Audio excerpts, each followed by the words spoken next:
أعوذ بالله من الشيطان الرجيم.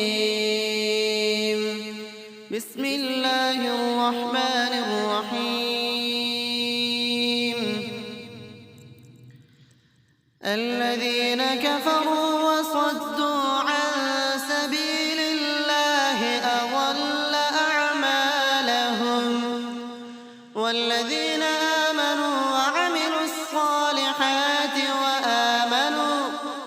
وآمنوا بما نزل على محمد وهو الحق من ربهم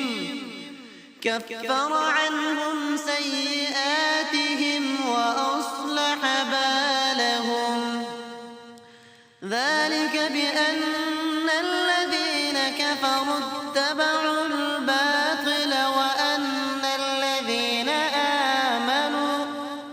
وأن الذين آمنوا اتبعوا الحق من ربهم كذلك يضرب الله للناس أمثالهم فإذا لقيتم الذين كفروا فضرب الرقاب حتى إذا أثخنتموهم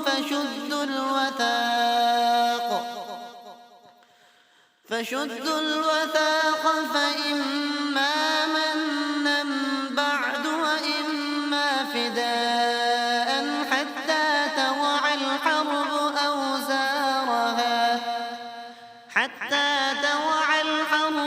أوزارها ذلك ولو يشاء الله لانتصر منهم ولكن ليبلو بعضكم ببعض والذين قتلوا في سبيل الله فلن يضل أعمالهم سيهديهم ويصلح بالهم ويدخلهم الجنة عرفها لهم يا أيها الذين آمنوا إن تنصروا الله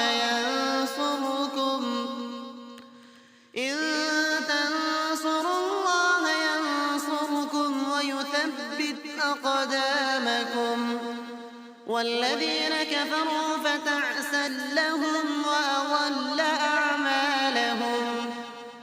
ذلك بأنهم كرهوا ما